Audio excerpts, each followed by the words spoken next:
Awesome. All right. So yeah, thanks everyone for coming to the first ever inaugural Fission Reactor community call. I was flipping through my tabs yesterday, and I like purely by coincidence came across an Alan Kay quote, which is, "Any company large enough to have a research lab is too large to listen to." So you're in the wrong place. I'm not entirely certain. We obviously do a bunch of researchy things here at Fission, but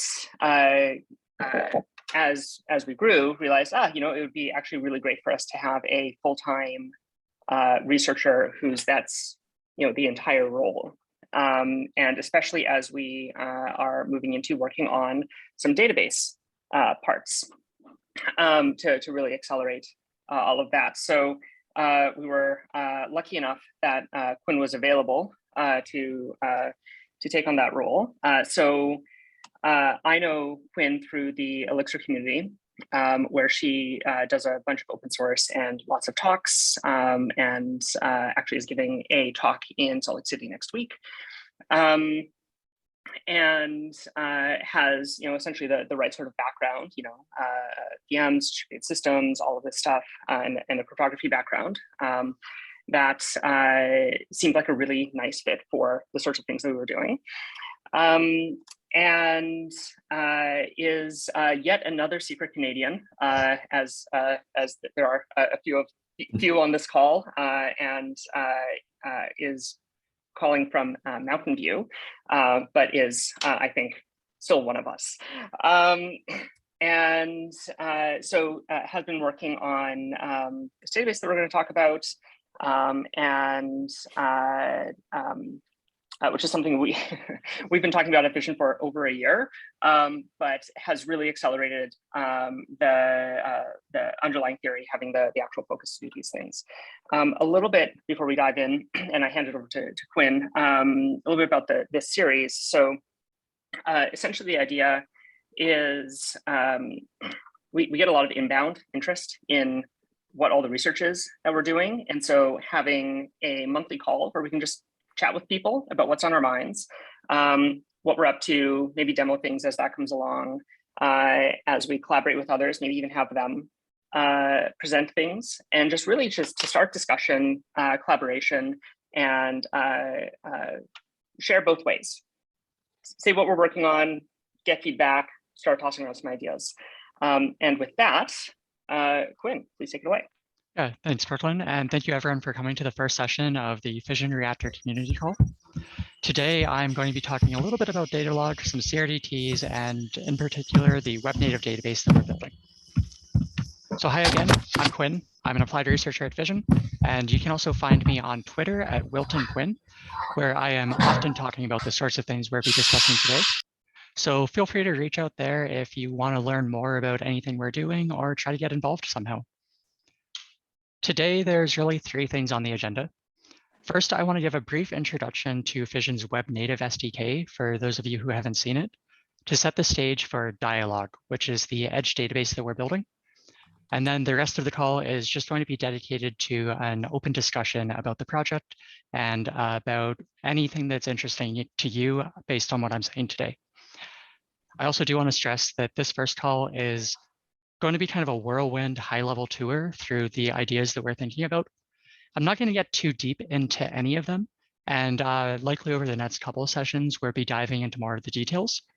But if there's anything you want to hear more about, the discussion at the end of the call is a great time to ask about any of that. I also do want to stress that we have a lot of time today. I only have about 15 to 20 minutes worth of slides. So please interrupt if you have any questions or if there's anything that's unclear or that you want to know more about.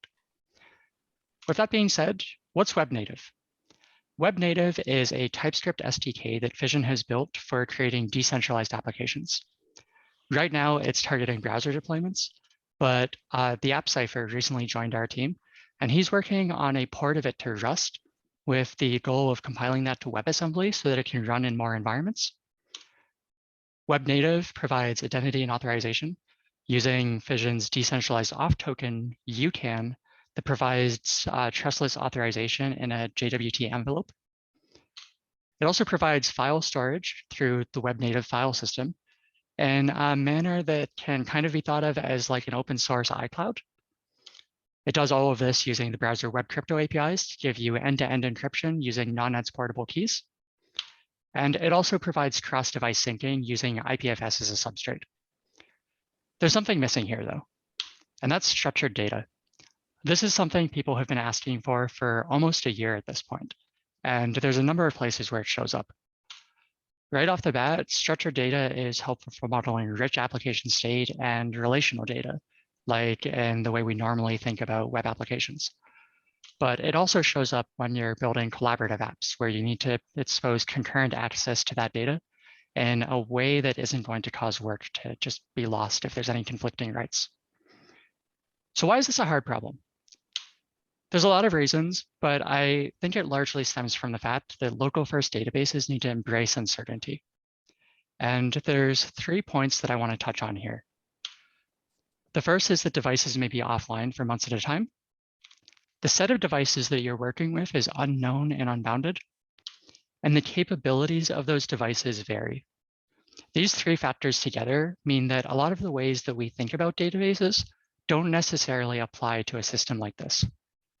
Devices being offline for months or years at a time means that a lot of the assumptions we usually make about network failures and partitions being transient and temporary don't really apply to us. The fact that the set of devices is unknown and unbounded means that traditional techniques for modeling logical time, like vector clocks, don't necessarily work for us.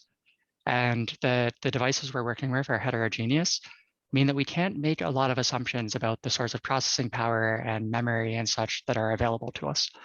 So we need to make sure that the systems that we're deploying are going to work across an entire spectrum of devices and in a way that allows us to make use of whatever capabilities are available to us. Most important though, and what I think falls out of these 3 factors, is that we need to consider a world where concurrent updates can span long-lived branches of history. A good analogy here is to think of conflict resolution of long-lived branches in Git. This is something we've all dealt with, and none of us like it. But it's always super important to carefully and meticulously reconcile these conflicts because you have important work that's been happening over these long, disparate timelines, and you need to make sure that none of that work is lost. In a local first database like this is the standard. And we need to embrace a world where this isn't a one-off instance, but is instead something that we're dealing with on a daily basis. Addressing these concerns, I think, means fundamentally changing how we think about databases. And where normally we ask when systems like this converge, here we instead need to question what the world looks like when convergence is impossible. And that brings with it a ton of interesting design spaces to explore, I think. And that's where dialogue comes in. Dialogue is an edge database we're building that uses a dialect of data log to query data in local first applications. Now I'm going to go through some of the high-level design goals, and this is going to be a whirlwind of buzzwords, but don't worry because I'm going to spend the next few slides explaining what they mean. So dialogue is exposing bitemporal CRDTs that offer resilience to Byzantine faults. It models application state as views over those CRDTs using incremental view maintenance. And it enables data integration over heterogeneous and encrypted datasets. Now, before I get into what these mean, I also do want to point out that dialogue is very much a work in progress. We haven't done much implementation work yet, and most of our efforts have been spent just exploring the space and really defining what problem it is that we're trying to solve. We've done a little bit of prototyping, especially around some of the data log ideas, but there's a lot of work that needs to be done still. So what is data log? Data log is a declarative language from the 70s with its roots in logic programming. If you've ever come across Prolog before, it wouldn't be incorrect to view data log as a subset of Prolog that's guaranteed to terminate. Within data log, programs are essentially rules that operate on some input set of facts in order to derive new facts, which may feed back into the system and lead to more derivations. It's been used in deductive databases like Datomic, distributed systems through projects like Bloom, and static analysis with Souffle. I bring up these 3 projects in particular because we've taken ideas from all of them. With Datomic, there's some really clear examples of what using Datalog as a query language, just some really great examples of using Datalog as a query language through their Eden DSL. And they've also laid a lot of the groundwork for having bitemporal access over a tuple-based data store. Bloom is a research project out of Berkeley that takes advantage of the logical monotonicity of Datalog to allow you to really easily reason about how your system converges, what sorts of consistency guarantees it can make, and where you might need to introduce coordination. And Souffle is an example of a very high performance Datalog implementation that we've spent a lot of time going through to understand the sorts of data structures that they're using and the trade-offs they're making with different implementation details. For your purposes, though, as a user of Dialog, what's important to know is that Datalog is equivalent to the relational algebra SQL, but with recursion. And this makes it a powerful language for representing complex queries. It's not unheard of for SQL queries that span hundreds of lines to reduce down to no more than a dozen or 2 lines of Datalog. What about CRDTs then? These are conflict-free replicated data types, which Quinn, are can you just go back for a second on the Sure. Datalog stuff? So I think one of the things that we said, we see a lot of people attempting to put SQL on top of various distributed web things. And our opinion with edge applications is in fact that we want to enable front-end developers to have the entire power of a back-end stack, but without having to be a full stack developer. And so that led us down the path to go, hey, should we use something other than SQL? And so I think this is one of the things that's useful to highlight, even on just this area here. Not only is it super powerful, but we actually think that some of the syntax will be something that is very friendly to front-end developers who are dealing with objects and data directly where it's being represented. Yeah, that was less of a question and more commentary. Yeah, no, absolutely though. And something else I do want to stress though is that we want to expose different interfaces to the system. And I think that it's going to be very important for us to also expose a SQL-like DSL for people to use as an on-ramp into the framework. But I personally think that we can do a lot better than SQL, and that's still a space that we're exploring. So CRDTs, like I said, they're conflict-free replicated data types, and these are data structures that support coordination-free synchronization of updates. They guarantee strong eventual consistency without coordination. Roughly, this means that if you have 2 peers that have received the same events, they'll converge on the same state. Within traditional databases, this is an incredibly powerful idea because it means that if you have a network partition, the different parts of that partition will be able to continue working and making progress towards some goal in a way that allows them to combine their results together when the system heals. In our world, we're assuming that network partitions are always going to be present and that they may never be resolved. So this is an essential property for us. I do want to define bitemporality too, and it's a technique for modeling time in databases such that the state at any point in history can be recovered, and you can also fork off alternative timelines. I don't want to talk too much about bitemporality today, but one use case that we have in mind that I'm really excited about is allowing you to fork off basically workspaces off of some point in time that allow you to run experiments against real data that don't impact the original users of the system.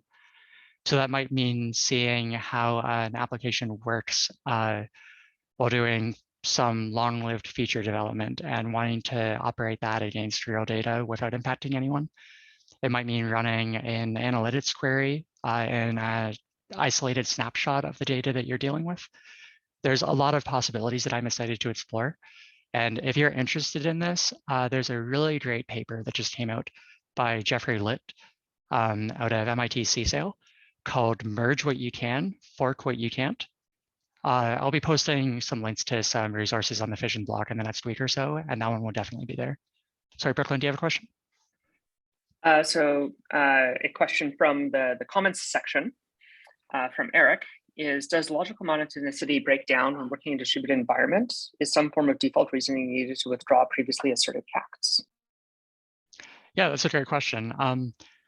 So what's really interesting about retractions is that when you're using data log to model applications, usually you're not necessarily retracting a fact in the sense of removing it from the database, but you're instead introducing a new fact that adds some context about the situations in which that fact may not apply anymore. So an example of this might be if you're making a social media site and you have a fact representing some tweet that someone has posted, and later you'd like to delete that fact. Rather than outright deleting the fact, you may introduce a new fact saying that that tweet was deleted at this point in time. And what this means is that you're still able to walk across that history and understand what the state looked like before and after the tweet was deleted, but you're doing so while maintaining that monotonicity that we care about for the distributed system. Does that make sense? Cool. And further, because I don't think we've really touched on this too much yet, but each user in the system may have different access to different data, especially if it's encrypted. And so whether or not they can even see that that fact was retracted, right? Or maybe they can choose, well, I'm going to pretend that it wasn't, right? Maybe not in this tweet example, but they can say, well, I don't believe that these things should have been removed because of my use case, I need to keep them in.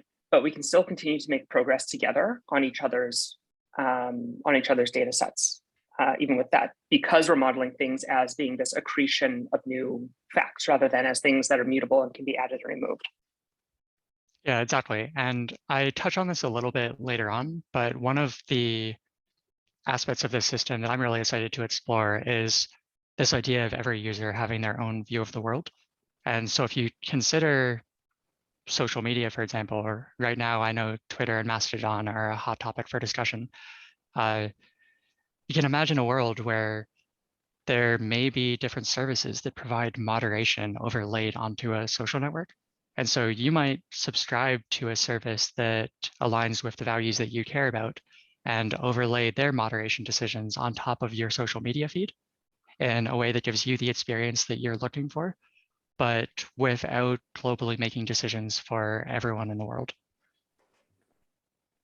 That Eric's question, though, I think is a great lead-in for the next slide, though, which, why isn't it going, is about the COM principle, which at a high level says that logically monotonic distributed code is eventually consistent without any need for coordination protocols. I know that's a mouthful, but really the takeaway here is that data log is logically monotonic. So what if it can be used to simplify the design and implementation of CRDTs? This is a question that really pushed us toward data log in the first place and is the basis for a lot of the ways in which we are thinking about using data log to implement CRDTs and model application state. And spoiler alert, but it can. And Martin Kleppmann actually explored this question in a talk in 2018 titled Data Structures as Queries, expressing CRDTs using data log, where he basically took advantage of data log's logical monotonicity to create correct by construction CRDTs that he was able to extend and compose in interesting ways that were easy to verify as correct in ways that would traditionally be very difficult when working with CRDTs. We've done some work to replicate his explorations here and have implemented CRDTs using Souffle that I think really prove out this idea. And we're really excited about the possibility of being able to universally model application state through data log CRDTs in this way.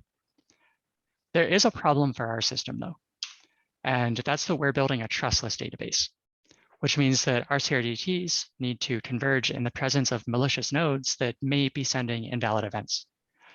And there's really three properties that we need to uphold to guarantee that this happens. IDs must be IDs must be unambiguous. And by this, I mean, it should not be possible to end up with multiple resources or facts or entities that have the same ID. which means that the nodes themselves mustn't have control over the ID for those entities. And we also can't have a centralized server distributing those IDs. Causal dependencies must be unforgeable. This is very much the same idea, but the intuition here is that if someone writes out an event that they say depends on some other event, we need to be able to guarantee that that other event actually did happen before that event, and that we're able to capture that causal dependency in a way that is reproducible by other nodes. And lastly, semantic invariance on those CRDTs must be verifiable. I think the clearest example of this is in a CRDT named YADA that's used for representing sequences. Within YADA, the primitives that you're working with are blocks that are anchored on both the left and the right to another block. And here it's important to verify that that predecessor and that successor actually fall in relation to each other in the way that you would expect. So fortunately for us, these goals were also explored by Martin in a paper this year actually titled Making CRDTs Byzantine Fault Tolerant, where he found that you can take CRDTs and make them Byzantine fault tolerant by explicitly modeling their causality over a content adjustable DAG. This is an idea that we had been exploring independently, and this research really validated a lot of the work that we were doing. So that was exciting to see. And it's extra exciting for us because, like I mentioned earlier, Web Native is built on top of IPFS, which is a content adjustable store that represents its nodes on this DAG structure. A DAG is a directed acyclic graph, if you've never seen that before. And really the idea here is that in most distributed systems, when you're working with things like CRDTs, you implicitly model causality using constructs like logical clocks. But instead with this DAG, you can directly encode causal dependencies into the graph structure. And then by walking across that graph, you're able to verify the properties that I just went over. And furthermore, within a content adjustable DAG, the IDs for each node are computed using a cryptographically secure hash function, which means that an attacker doesn't have any control over which IDs are generated. And if they were to break our system by attacking the hash function, they'd also be able to break the global economy in far scarier ways. So that fortunately falls outside of our threat model here. So in our system, this means representing data log facts as 4 tuples. We have an entity, an attribute on that entity, a value, and then the causality set for that tuple. If you've ever used RDF, this is similar to triple stores there. But for us, the larger inspiration is Datomic, which has a very similar structure, but instead has a transaction ID instead of the causality set. That's not something that we can do under the model we're working in, but a lot of the benefits that Datomic is able to get from their 4 tuples falls through to our model too. And another cool benefit that we get from content adjusting here is that the content ID doubles as a tiebreaker for us. A common technique when you're building CRDTs is to need some way of unambiguously resolving ties. For example, if you have what's called a last writer wins register, and 2 different peers write to the same register concurrently, then the way to break that tie is typically to choose whichever write happened last, whether that's using wall clock time or logical time. This isn't something that we have access to in our system. So one possibility here is to actually use the SID itself and maybe just choose the write that has the lowest hash. So with all of these systems in place, there's one other problem that I think is worth talking about, and that's the actual mechanics of time travel. If we want to support moving through time across this timeline arbitrarily, and we also need to do conflict resolution across potentially long-lived branches of data, then that means that we need to be able to recompute the view from arbitrary points in that history. And specifically, we want to do so without starting from the beginning every time. This is one place where we can really lean on data log. And within data log, there's a class of algorithms called incremental view maintenance, which are essentially about recomputing a view as efficiently as possible when the inputs to that view change. We've looked into a couple of candidates for how we want to handle view maintenance. And right now, our top choice is an algorithm called delete rederive, which you might see called dred. And really for us, this algorithm has 3 phases. First, we want to compute the difference in facts between 2 points in the timeline. So for us, because all of this is represented as a DAG, this means starting from the point in the history where we are, and then finding the point in the past that represents the branching point between where we are and where we want to go. And then that'll give us a new set of facts. If we take the set difference of those 2 points, then that'll give us the facts that we need to remove from our current state to get from here to here. Then we can go to the delete phase of the algorithm, where we delete those facts from the database, along with any other facts that can be derived from them. This is going to be an overestimate, though, and it may delete facts that have more than one derivation, which is where the rederive phase comes in.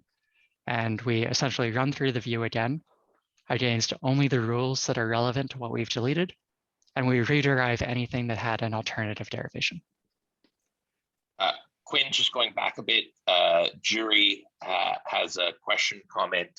Why trustless? May be interesting to explore trustful interpersonal networks where people are forming their own loops, perhaps. I'll add some meta. So I think to answer Jury, and you can back me up and tell me if I'm getting it right.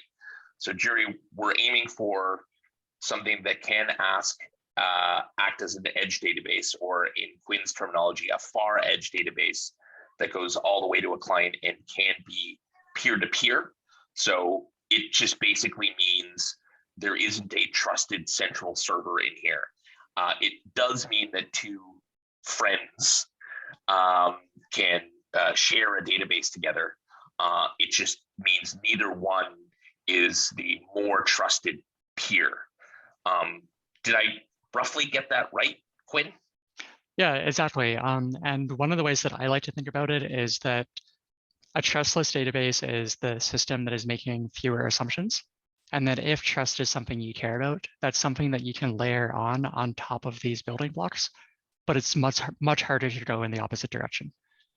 One idea that we've bounced around a little bit is to, in certain cases where it is helpful, possibly temporarily fall back onto a more synchronous protocol, where maybe you are performing raft between a set of trusted nodes in order to have real-time collaboration, but then promoting any of that data back up to the trustless, leaderless data plane that we're talking about here with Datalog or with Dialog. But a lot of those ideas are still very early. And I think for me, the core thing is that it's easier to go from trustless to trustful than the other way around. And then there's also a question from QX. All points in timeline would be set referenced by the interested client, like local checkpoints? Yeah, that's a good question. There's still some exploration that we're doing here, because here we're not representing the history as a linear timeline, but rather as a DAG. So it's not like Git, for example, where you're saying, take me to this commit hash. And instead, there's really multiple heads within that DAG that may be active at a time. So we have a few mental models that we've been bouncing around involving like viewing this timeline as a 3-dimensional space that you're taking slices of and such. But actually mapping that to an intuitive user experience is something that we are still thinking about.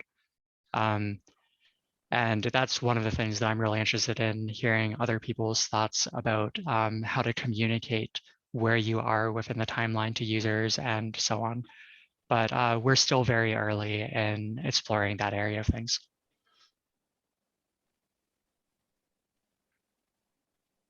Cool. There's one more aspect of dialogue that I want to talk about before we get to the open discussion. And that's this idea of heterogeneous data integration. Earlier, I said that global convergence isn't a goal for us. And it might seem like that's a really limiting constraint to put on the system. But I think it actually allows us to much more accurately model the real world. And some really interesting properties fall out of that. So real world systems are a lot messier than we give them credit for, and they're often non-overlapping in ways that prevents global convergence in the first place. One concrete example of this is social networks. which rely on both asymmetry and privacy. By asymmetry, I mean things like maybe on Twitter, I follow a celebrity who doesn't follow me back. Or maybe I have a private account where I'm only sharing my tweets with the people that I follow. There's private DMs, there's encrypted group chats, and so on. And all of this means that within a social media network, everybody's view of the world is different. There isn't even a reconcilable global truth in the first place that everyone is moving towards. So changing our model so that that's not what we're prioritizing and we're instead recognizing this subjectivity, I think is very powerful. And this shows up again when you consider, for example, science and media. We all trust different news outlets. There's different correspondence that we put more weight in. And there may be ways in which we can actually model these trust relationships within our data so that we can determine how confident we are about different pieces of data that's being derived from this knowledge according to our own biases and views. That's something that's not usually captured in this global convergence model, but it's an area that I'm really excited to explore. And really, I think this shift in thinking means that for us with dialogue, data relevance becomes a question of access and intent. There's some global amorphous data soup out there that gets filtered through multiple levels. First, there's the data that you have access to. Maybe much of the data in the world is encrypted and you can only access the data that you have keys for. But then within that subset of data that you have access to, there may only be further subsets that you actually care about. Within social media, that's the people that I follow. Within media itself, that's the news outlets that I want to subscribe to and read the news articles from. And the end result here is that the data that your device is operating on is only going to be a tiny fraction of the total data that's out in the world. And this has one really interesting implications for scaling, because it means that each device is going to be doing only a fraction of the processing that is currently happening within more traditional monolithic systems. And second, it ties in really well with this idea of convergence that I've been talking about. So within our implementation, encrypted data ends up being captured by hidden sub-DAGs within that causal graph within IPFS that I've been talking about. And then the relevant intentional data is filtered in the view based on the query that you're using to materialize your application state. And what all of this means is that we're essentially trading global convergence for locally deterministic and mutually compatible interpretations of data. That is another mouthful, but here I'm basically saying that different devices may not be operating on the same data using the same program, and so may not be guaranteed to converge, but they're still operating on that data in a way that would allow them to converge if they ever decided to share more data with each other or interpret it in the same way. And I have an example of that on the next couple of slides.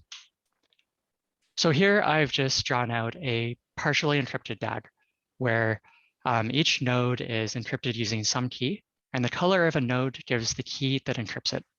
So there's purple, yellow, blue, and red nodes. And there's actually a number of different interpretations of this DAG based on the encryption keys that you have access to. So in the simplest case, if you have the A encryption key, you can see the purple nodes. If you have A and B, you have purple and blue, and then A and C gives purple and yellow. You'll notice that in this case, though, the only one of these interpretations with the red nodes is the first one. And that's because within this DAG, all of the red nodes actually have dependencies on the purple and yellow nodes, which themselves have a dependency on the purple nodes. And earlier when I was talking about Byzantine fault tolerance through content adjustable DAGs, one of the core ideas there is that a lot of those properties I talked about end up being verifiable through walking backwards across the DAG to the root in order to verify that those invariants are met at each step in that causal chain. So what this all means is that based on what encryption keys you have, you will see different subsets of the data, but your understanding of that data is still compatible with everyone else's, even if they have different subsets of the data available to them. We have also done some exploration into what CRDTs might look like that allow you to meaningfully make use of data that may be disconnected from the root. Like if you had access to purple and red here, What does that mean for you in terms of still having consistent list structures, for example? And we're excited about some of that work, but it's still very early and we want to try it out in practice before we talk more about that.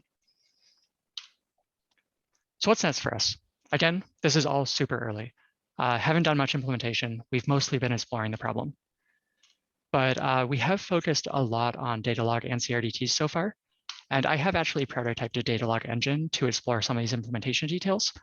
We've tried out some different evaluation strategies. I've implemented some algorithms to do with incremental view maintenance, and we've built out some of these CRDTs to see what they look like in practice. And I feel like we're getting a really good understanding of what a data log implementation for dialogue might look like. But there's still a lot of open questions, and a few of those I'm going to list, but this is definitely not a complete list. First off, what does the DSL for views and queries look like?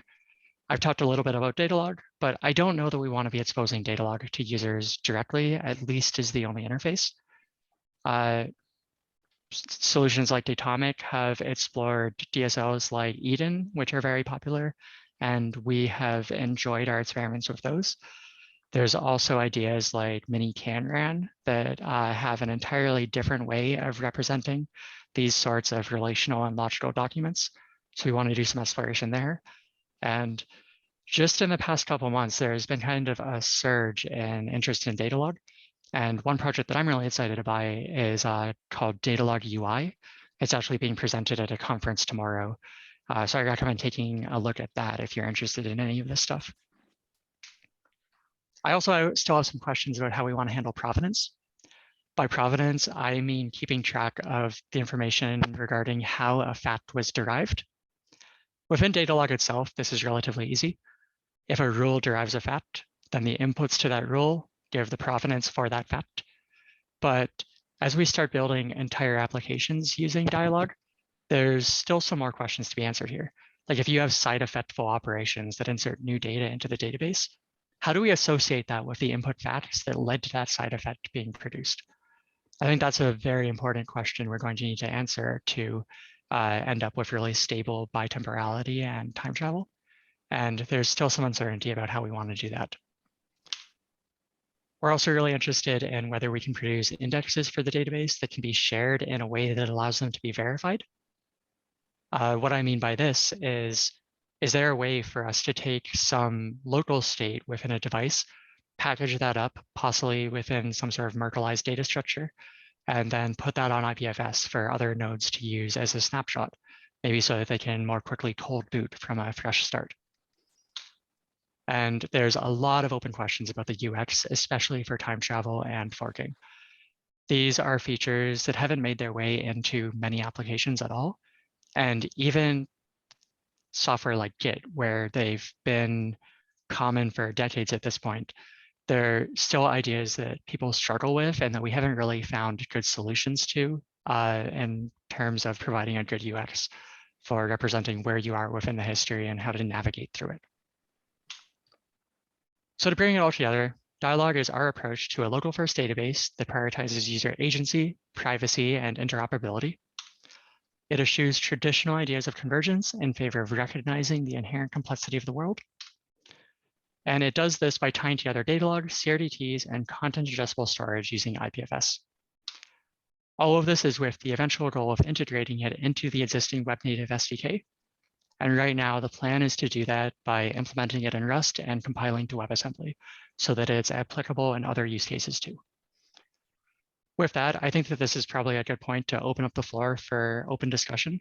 And I'm really interested in hearing any thoughts that any of you might have, whether that is how you hope to use Dialog, diving into more details about anything I've discussed, or really just hearing about your experiences in this space. It's a very new area for basically all of us, I think.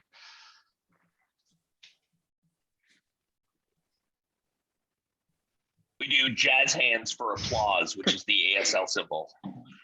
Thanks, Quinn. Yeah. Martin, go ahead. Do you have a question? Comment? Yes, I hope you can hear me. Yeah, you're coming through. Okay, wonderful. So yes, so my question, and maybe multiple people have some ideas about this. why do you think that Datalog might not be suited that well as the main interface that users use to interact with the database? That's a good question. And I think one of the places that I don't have a great intuition for is where it fits in with less persistent UI state, I guess. I've been talking a lot about using Datalog to model the entire state for your application. But when you start taking into account things like which dropdown is active and where you are on a page, I think that's where the model starts to fall apart a little bit. So we're going to need to do a lot of work to think about how we want to unify that sort of persistent data with more transient state. There's also questions about the best way of handling side effects with Datalog. I touched upon this a little bit when I mentioned provenance, but if, for example, we have some facts that cause the application to enter a state that causes a user to press a button that inserts a new fact into the database, we want to capture that dependency somehow. And we want to do that without enforcing that the user stay within the confines of a really restricted framework. And I think that's going to be a very difficult problem that we're going to need to put a lot more thought into before we can say that Dialog is just going to give you free time travel for all applications and really resilient provenance tracking.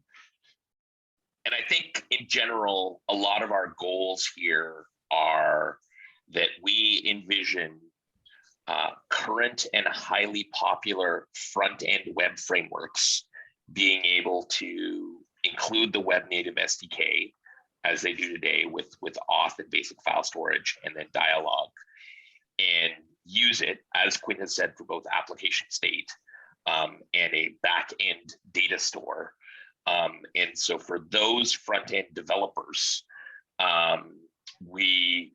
our open question is, what is going to be most familiar and most usable for people who live in that JavaScript land? We've already seen a massive adoption of GraphQL in a certain way to shuttle things back and forth. I personally, not being an active developer or being a junior web developer, I've looked at EDN and I'm like, oh, cool, it's kind of a hypercard-like format.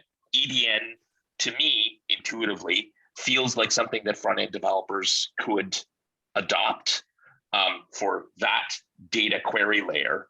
And then the application state really also has to fit into emerging best practices around SSR and SSG and how to make front-end apps that have local state. Quickly. Go ahead, Brooklyn, go ahead. Yeah, quickly, Quinn, there's a few requests in the chat to close the presentation or stop the screen share. Are you going to be referencing these in some answers, do you think? Do you want to keep these up? Or No, I just want to I'll bring shut it it up because down. I'm getting a few. Okay. Oh, now I see the chat. There's a lot of comments.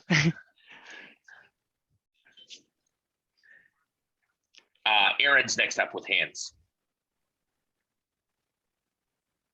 Yeah, I was curious about performance or scaling performance, and you used social media as an example, so I imagine you're thinking about this at some level. But my understanding of Datomic is that the ingester node that is processing and indexing all the events is a real bottleneck in terms of performance and has to have like tons of throughput. So I was curious if you've thought about where the scaling bottlenecks and like at what level of application scaling are there going to be issues that still need to be resolved? Yeah, so the ingester is a really great point, and this is something that we've put a lot of thought into. Most high performance data log implementations do what's called bottom-up evaluation, where you essentially load the entire database into memory, and then you start iterating through all of the rules to see what can be derived. I don't think that that's going to work for us, at least in the most naive form. And what we're envisioning is more of a hybrid approach involving both top-down and bottom-up evaluation, where we first do basically a top-down search through the query in order to learn exactly which facts are needed from the database.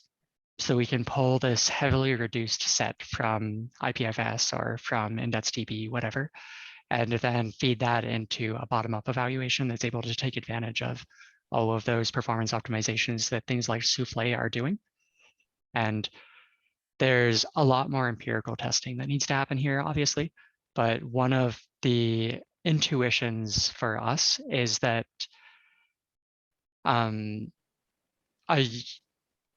a device is only going to be operating on the data that is relevant to that device.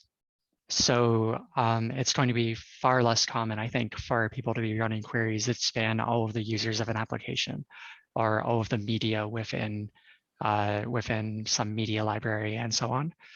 And that as a result of that, we will be able to defer some of those scaling concerns that traditionally show up a lot sooner when you start doing this sort of work. So to dovetail off that, oh, sorry. Go I ahead, was just going to say, I look forward to reading more about that in the future.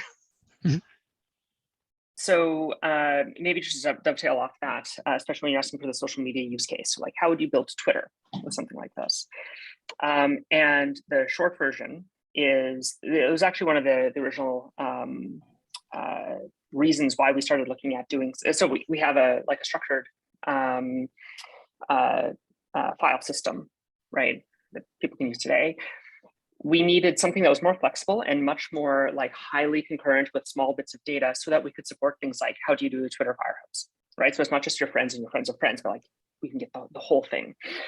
So what we're currently working on, and like this chunk of work, is the base primitives that will let us get to more like a gossip sub or aggregation use cases where there is some node that's doing the vast majority of like the heavy lifting and then sharing that out with others.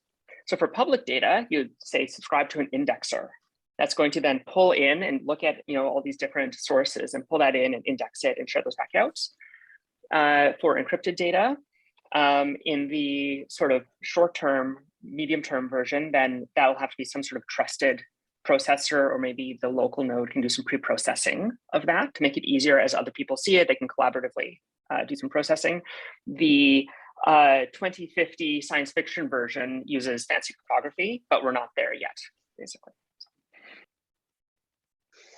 I guess, yeah, that was another thing I was wondering about is, databases like Firebase or something where you have to do weird things to enforce restrictions on who can update what parts of what data, which I guess that answers that as well. If you still have this idea of there are still some things that are technically backends, but they're really just other peer nodes that have special access permissions to certain pieces of data. Cool, thank you very much. There's a paper from 2015 by Christopher Meiklejohn that I'm a big fan of called A Certain Tendency of the Database Community. And it tries to invert this idea of treating backend servers as holding a privileged position within a system, and instead shifting that towards all of the client nodes and treating those as basically their own server with their own view of the world within a larger system. And under that understanding, I think one of the things we keep coming back to with Dialog is that even though we talk a lot about it running on consumer devices and phones, tablets, laptops, whatever, it equally fits within autonomous computing agents that may be running on the back end and using like attenuated delegated capabilities in order to access subsets of data for back-end processing and so on. And that's something that I think is going to give us a lot of flexibility once we get to the point of having something that compiles down to WebAssembly and can run both in the browser and in backend servers like that. Sorry, Reactor, it looks like you have a question. Right, Brandon's first in line. Oh, Brandon, okay. Reactor, go ahead. Okay, thank you. Excellent presentation, by the way, a lot of stuff to learn. I had a question in regards to garbage collection, which is somewhat a problem in CRDTs. which is like you kind of have to retain all the facts to make decisions in the future. Do you have any thoughts in terms of that? Is that something that carries on here, or is there some ideas how this can not be a problem?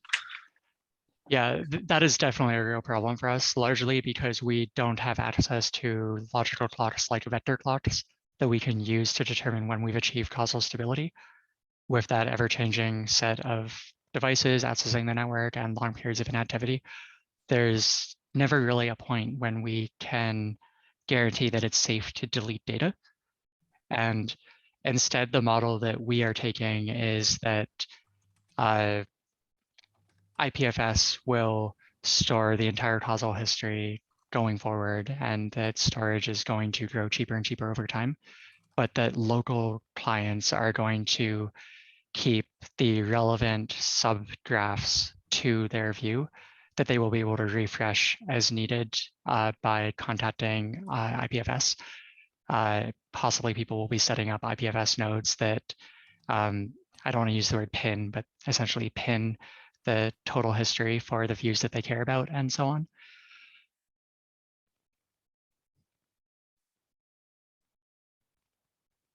Go ahead, Brendan.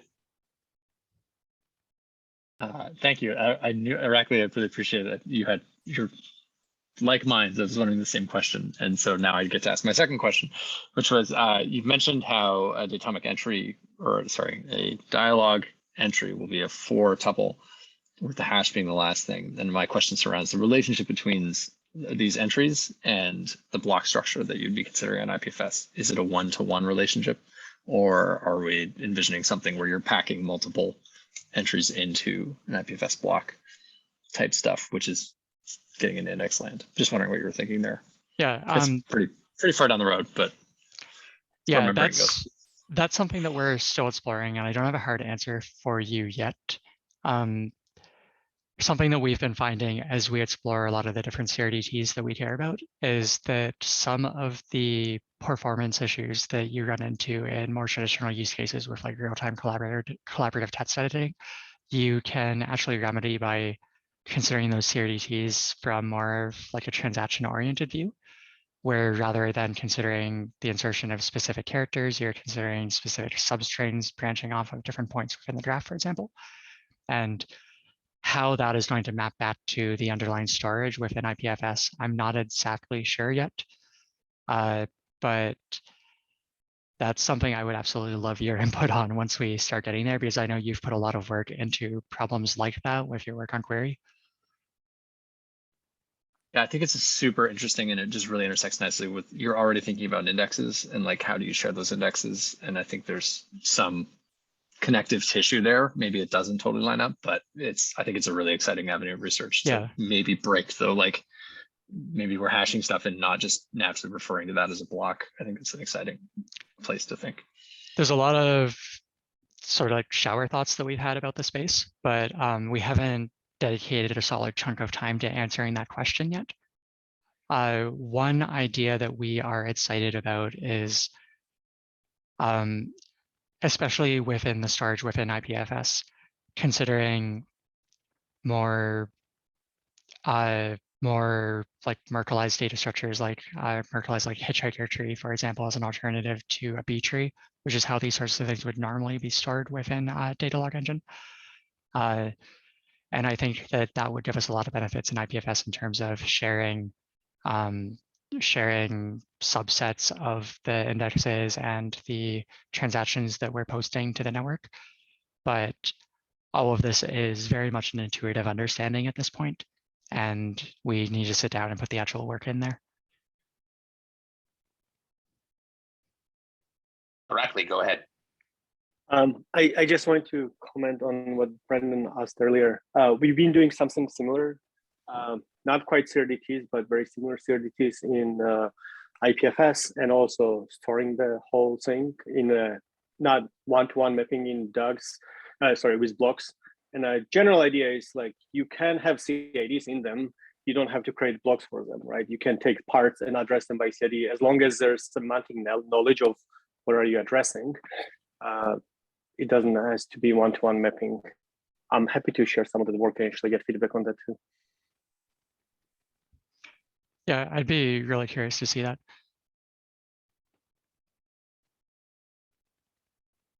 Raymond, did you have a comment or question?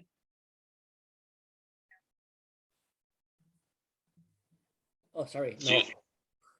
Zoom, Zoom is just promoting you to a speaker. It's fine. Go ahead, Daniel.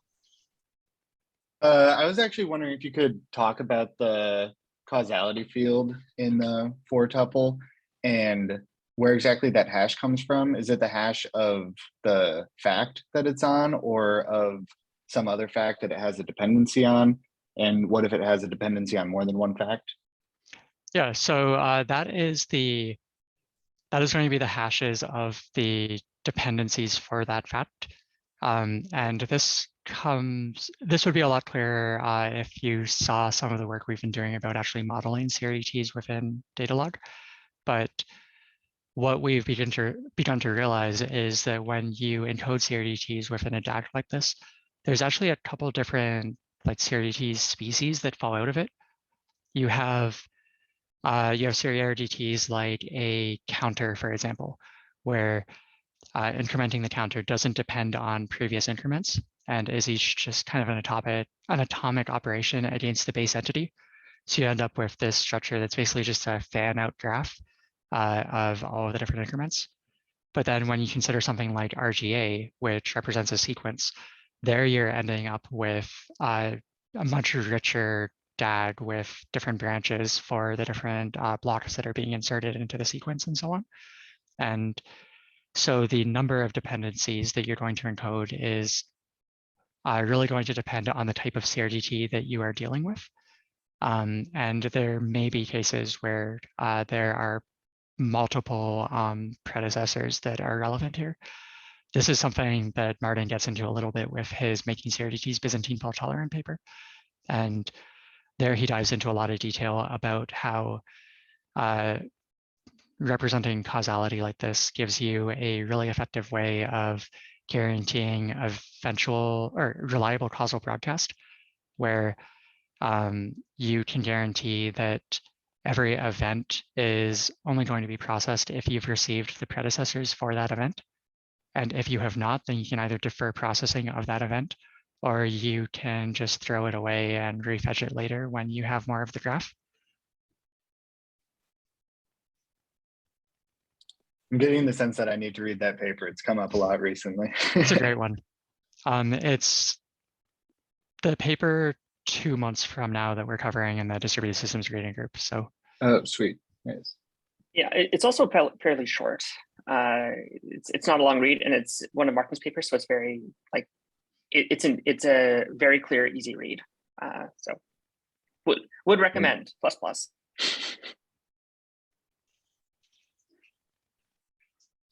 Philip. Yeah, maybe a related question to the causality field. Is the idea that this causality field is queryable by the view you build on top of the Datalog stuff? Yeah, exactly. So in an implementation of RGA, for example, within Datalog, when you're pulling all of these facts against the RGA CRDT, that causality field is what's giving you the shape of the RGA sequence. And so the way that you combine all of those blocks together to actually end up with a sequence is by doing that tree traversal. I believe you do like a pre-order traversal over the RGA structure. And then when you concatenate all of that together, you end up with the sequence in the correct order. But it's basically reifying causality in a way that allows Datalog to reason about it and build up richer structure as a result. So the way I would imagine it is like just some kind of primitive that allows me to say, well, I want to have X depends on Y causally, and that is then fulfilled or not. Yeah, exactly. I mentioned the counter example earlier, where you have some node representing the counter and then more events each representing an increment. In that case, if you knew that the content ID for the counter was A, you could just ask for all of the increment facts whose that are against A, and then within Datalog, you would sum those together with the values that they're incrementing the counter by, and then that gives you the value for the CRDT. Maybe another way of thinking about it, because you have these two fields, you have this causal field at the end, and then you also have an entity ID that says these things are all related. Okay? The one that says these are all about this entity is a set. So it's just purely a set structure. It has no other concept of ordering. And so if you're doing things like a counter, you don't even really need that causal link per se. Like maybe you want that structure for some reason, or if you're doing like, you want to do something specific with tie breaking on a observe remove set, things like that, right? But you don't necessarily need to look at that causal field. But if you want to build a DAG out of it, then you need to look at it. So we've looked at both. What if we had the ability to not have that field set versus having the field set, or like maybe doing like different sizes of tuples, but just keeping it consistent is the simplest thing for mostly for implementation, and just like for lack of a better term, like elegance reasons, just makes it a little bit easier. And one of the interesting properties that falls out of having that entity ID comes in when you start considering partial data, where you might have a disconnected DAG where you have the definition of the CRDT and you have some operations way over here against that CRDT, but you don't have access to anything in the middle. By knowing that entity ID, you know that at least the writer of that fact is claiming that this event relates to this CRDT. And in some cases, there are actually ways in which you can meaningfully use that data while preserving eventual consistency. And one of the examples that we came up with has to do with certain list CRDTs you may be building, where maybe you have a calendar that you throw all of your events onto, and some of those events are private. You're not sharing them with everybody, but they still have a relative order to each other. So there are ways to structure the CRDT such that someone who doesn't have access to the intermediate elements is still able to know where the other elements fall in relation to the others without leaking any of the information about the encrypted elements. Now, the thing that's really going to boil your brain is that CRDT breaks into two halves. There's the data structure and then the query on top of it when we put it in data log, right? So there's this graph of some kind, and then a query that takes just the bits that it cares about, or that like builds up some state by running over the whole structure, anything like that. So we could have two people looking at the same data structure with different CRDTs completely. One could interpret it as a set, the other could interpret it as a graph. You could get a count of the events very quickly. You could say, well, I only want things that are, I want to see the element with the least hash, like it's really arbitrary. And that also lets, for example, from the comments, to say, I don't want to see updates from certain users, let's say, that are signed by a certain user. Remove them from my history completely, and that would work. I think a really visual example of this, again, comes from like a decentralized Twitter feed, where if you're looking at some tweet with a number of replies on it, you might want those replies to be ordered such that if you've replied, your reply is first. If any of your friends have replied, they come next. And if any strangers have replied, they get listed last. And you can query the CRDT within Datalog such that you will order the elements within the CRDT according to those rules, such that you will have a different interpretation of that CRDT compared to someone else, but while still guaranteeing eventual consistency for anyone else who's looking at that same data. Directly.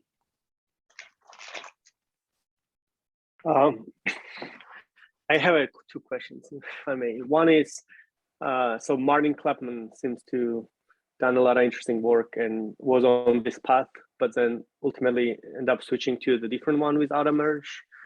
So I was wondering if there's any insights into why he decided to kind of went that path versus continue pursuing this one.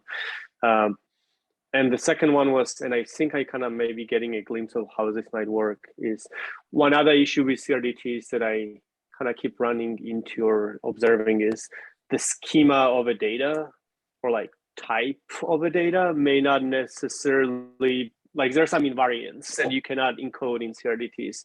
and then you might end up with a CRDT that it no longer meets those invariants while convergence worked out. I'm not sure if there's any solution to that in CRDT world, and I was wondering if there's something along those lines here. I'm kind of getting a sense that maybe by the query at runtime thing again, but it would be still good to know. Yeah, I saw Brooke raising her hand. I don't know if she wanted to tackle the first part of that. Yeah, I mean, I either, but I'll leave the second one for you. So I've spoken to Martin about this, like why he made this mention of a CRDT based on data log, and like a few of these pieces, like in like 2017 or something. So I essentially said like, well, why, like, you're working on auto merge, has a very different model, has the stream based thing, all of these things. Why pursue that instead of this? Like, was there some basic limitation? And the short answer is he was already working on auto merge and later had this idea. And it's just such a different model that it's like, well, that would be interesting if somebody explored that, which is, I guess, us. So I think we've ended up on this model on a couple of things. We know a number of people who've been building things that look more like streams across a number of different things. And we've ended up on the other fork of history, I guess, Brooke.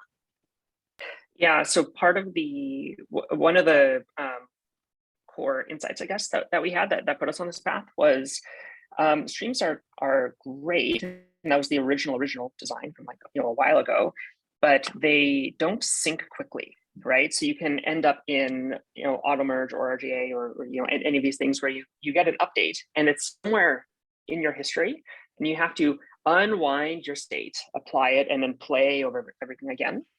And what ordering things in data log gets you, or any set-based thing, is we can take two sets and smash them together with any algorithm we feel like, and that's very efficient, right? It's just literally set union and then rebuild the view on top of that. So there's no linear, 2 times the linear of the difference or anything like that.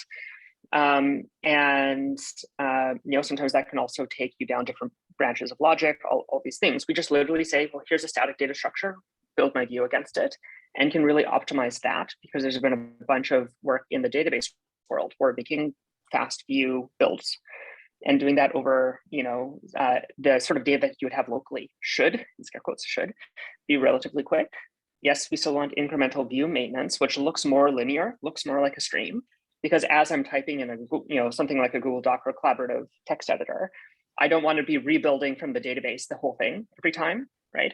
But these are, as long as we can make the generate an incremental view that has the same properties, right? So it will get us to this, they're isomorphic, right? So it gets us to the same point. Then running one or the other is mostly a question of how big is the delta, how big is the change that I need to run over this. And even doing rollbacks, we can essentially checkpoint the sets, because we can put them, say, in a Merkle tree and say, well, I need to go back. We're going to follow the provenance of the hashes of my roots as we go along on my local copy of what I've seen. And I want to go back 10 versions. Great. Let's pop back 10 versions, apply some changes, and then replay.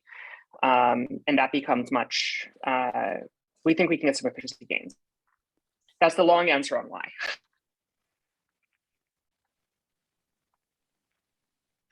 Was there a second half there, Quinn, to expand on? Yeah, so the second half of the question was what to do about cases where you end up with CRDTs that have data types you're not expecting, or that don't really conform to the semantics or invariants that you are caring about. And my answer to this really ties back to this idea of allowing the reader to determine their own interpretation of the world. So this is something we're still exploring, but there's extensions to data log that allow you to add integrity constraints to your rules. So you can do things like filter for tuples that have specific types within different components, or that match against different predicates, like must be an integer between 5 and 10, for example. And using constraints like that, we are able to build CRDTs in such a way that they will filter for only the events that conform to basically their schema. And so it becomes possible for people to toss additional events into the system but for them to not impact clients that are not able to handle those events. And this also really ties into this idea of like flexible schema evolution that we really care about. One of the things that we are trying to avoid is ending up with a really rigid system with rigidly defined schemas that really inhibits like natural growth of these systems and evolution of features in like a decentralized sense. So I think the way to do that is to basically go back to Postel's law and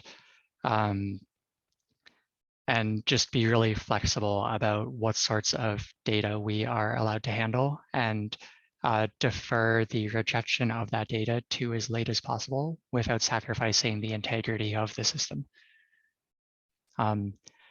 There's a research lab, Ink and Switch. Actually, it's where Martin does a lot of his work.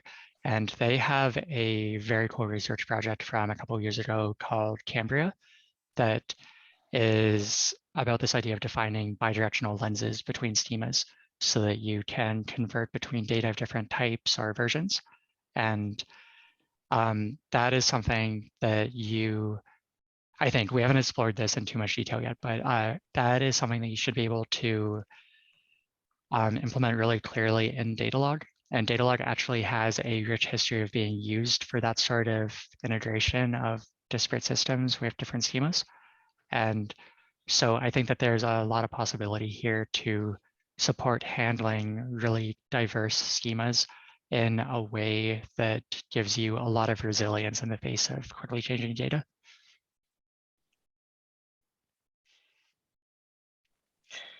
There are no short answers on this call. Daniel.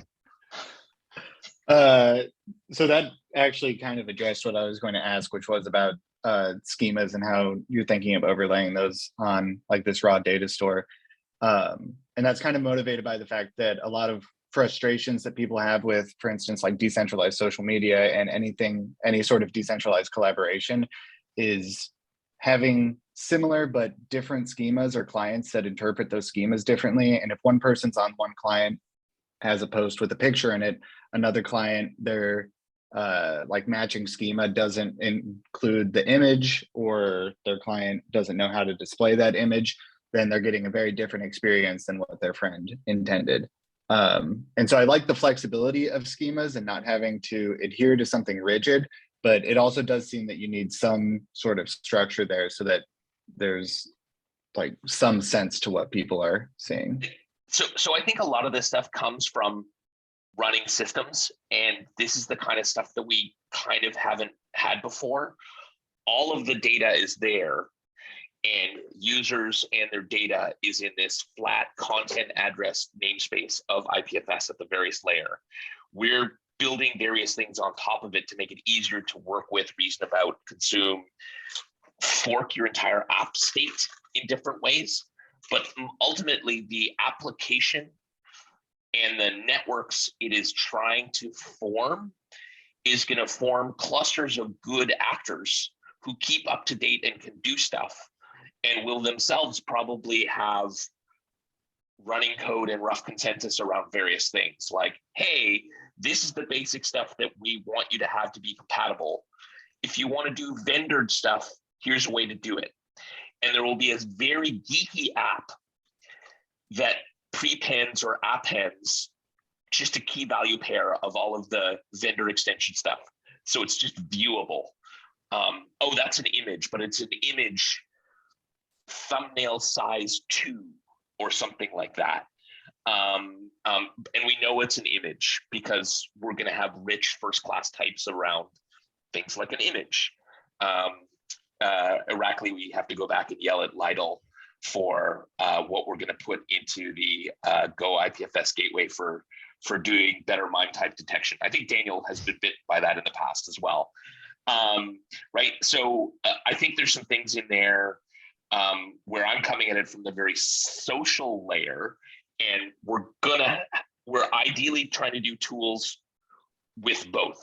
And what Quinn said about like Postel's law and a few other things like that, we simply don't believe that average developers in the wild are really great at awesome schemas all of the time. I can agree with that. Is there any notion of like codifying a schema and distributing it and giving it some sort of name or identity, or is it pure social consensus of if this thing looks like this and acts like this, you can treat it like this? I see Brooke shaking her head. I don't know if she wanted to answer that. Yeah. The basic idea is essentially what Boris was describing. It's completely flipped, and it is up to the client to decide. Right now, if you want to define a protocol on top of this where you're going to agree, here's the schemas. So, I mean, this has to live in your application, right? So, in order to display it to the user. So you're probably doing that at a different layer completely, but schemas still can be represented as tags. So they can go in, right? So like you could build this layer on top. If you wanted to do schemas on top of this, essentially we're building the base layer that you could then put more structured data on top of if you wanted to. Where you agreed with somebody else, we're going to use exactly this. But as Boris said, like we want to be able to reinterpret data, right? So if I get data from 6 different social networks and I want to stitch that together into a view for me, I might need to take various fields and rename them, right? And I can do that just directly in my query and say, here's called photo, here's called image, here's called profile picture, you know, et cetera, et cetera. And I will treat those as equivalent in my query. And my view, so not the base data, right? But in my view, they get reconciled, right? So it really becomes a question of what does your application want to show? And we can all write back into the store using our own data. And if somebody else's application needs not just a photo, but a photo, and they enforce the caption, then the ones that don't have captions might not be usable to them. It's maybe a bad example because you could have a default text or something, right? But if there's some required data, so you start thinking about questions of required and optional fields, which is where really any of these systems end up. So Quinn mentioned Cambria. So they start from a strong schema, and then they have a way of translating between schemas, right? And just doing a transformation on that. You can take several of them and snap them together and do this larger transformation through some network of lenses. If you want to think about it this way, it's almost like we do this first step where we go into this soup of data, just individual facts, pull out a schema, and then we can start doing extra transformation to that, right? But we don't need to do lensing or any of that. It's not lossy because you're working directly on the data and you don't have to do multiple translations in between. So you end up in the same spot, right? Where even if you have a strong schema, you have to agree socially ahead of time. Essentially, like, does that make sense, roughly? Yeah, that does make sense. There's this idea from the 70s in information theory that I'm a big fan of called the information pyramid. And at the bottom, you have data, which is unstructured, schemaless data pulled out of the world, essentially. Then you have information, which is when you overlay structure onto that data. And then knowledge comes after, which is basically when you take that information and derive personal significance to it, to your use case or to the domain that you're working in. And I think that that's a really great metaphor for the pipeline that I at least envision this data moving through. Philip and Irakli, and we're coming up on an hour and a half. So let's take these 2 last questions and we'll talk about how to get more involved. Philip. All right, so my question is about access control in a way, I guess, or ownership of like facts, I guess, or like who can change what and what do we expect from others. I have like a weird kind of picture of this in my head where you could do something like sign the hashes of facts or something and require certain facts to have, I don't know, signatures, or then you can even construct signature chains, something similar like in UCAN. But I wonder what your thoughts are, because this is just a very fuzzy picture in my mind. Yeah, this isn't something that we've codified yet, but what I have been envisioning is having different data sources that can be pushed into IPFS, some sort of named data source that will have access controlled by UCAN on that, so read and write access to that data source. And then within your dialog programs, you will basically be specifying which data sources you're pulling from. And then those will each represent a different set of facts that you will be considering the union of when materializing your view. So the current thinking, and this could all change, right? The current thinking is essentially to base it on the experience we've had with the private partition of the web native file system, where we have this totally flat store of encrypted data. The difference is, as Quinn said, that we can union these together arbitrarily. And so we can make these data stores really small if we need to. Like it could be literally for every, like we could get as granular as every key pair, right? Or like every DID could have its own data store. And then, post on the outside of it a UCAN that says, hey, I'm part of this project, right? And then you can pull together the ones that you care about and merge those together or not. If you decide this one is Byzantine faulty, I'm going to ignore that one, right? So it's really flexible down at the data layer, but we haven't written down like in a spec form exactly how that works yet. There's also some interesting approaches that fall out of this for things like provenance. This is an area that I want to explore much more deeply. But there is an approach to handling provenance in data log called absorption provenance, where you can represent the provenance of facts using what are called binary decision diagrams. They're really compact encodings of essentially Boolean functions. And what's special about these is that if we were to annotate all of the facts within a data source with its provenance as, say, a binary decision diagram, then when we union these sets together, those binary decision diagrams can actually be combined in a way that will result in a reduced binary decision diagram that eliminates out redundant clauses from the logical formula that it represents.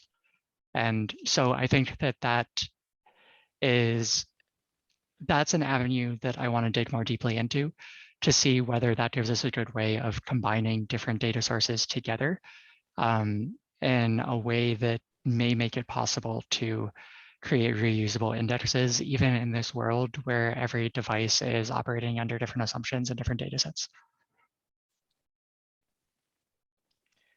Rackley, last question to take us home. This was more of a comment, if I may, to what Daniel was asking earlier and your comment about the gateways and stuff. And I think there's somewhat thinking that kind of very similar with everything else that was said here. Like you could attach this, like in IPFS and IPLD, we've been thinking about the idea of like, you just stick a schema pointer in your data block, which says, I am that block. Now, again, that doesn't mean that you have to follow that as a rule, but you can choose to and get some insights from there. In terms of gateway, it's kind of similar thing. Like if eventually we get WASM stuff, then we can say, well, you can attach the WASM block pointer, this is my view. So you can pass it to that view and see what the result comes out in a way that your browser understands or your like client application. But you could also always switch. Actually, I want to use it through other lens. And I think there's a path where we can make gateways be just these dumb pipes that load a WASM code in your browser itself and then pass it the data from the gateway and let it just render. There's this minor detail where Quinn uses this great phrase of far edge database to mean that we work all the way out of the edge in your web front end web application or on your native mobile or other like that. But there's that tiny little secret when we've got a global or interplanetary file system. This is also a planetary database. And what are the stored procedures of a planetary database? Why, WebAssembly that can run in lots of different places and help have queries and stuff like that. So yes, we're slowly getting to having all of these pieces together, Rackley, and it's super exciting to have people even realize that it's possible.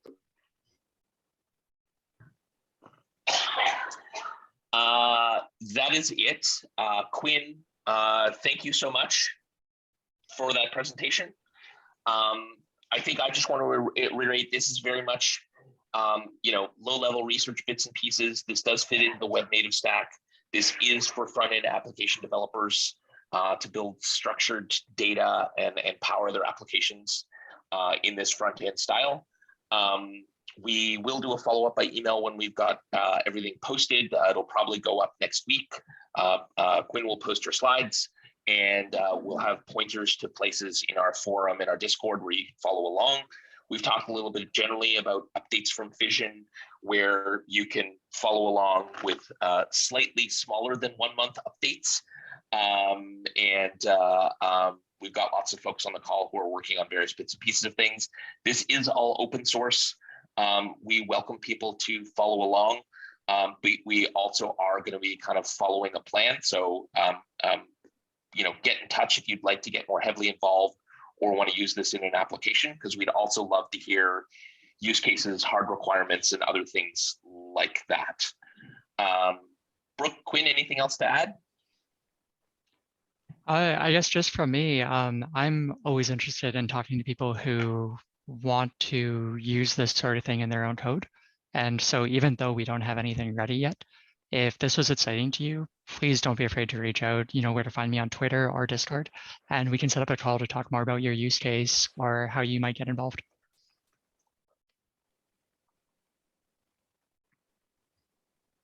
Fantastic. Let's hit the stop recording button, Brooke. And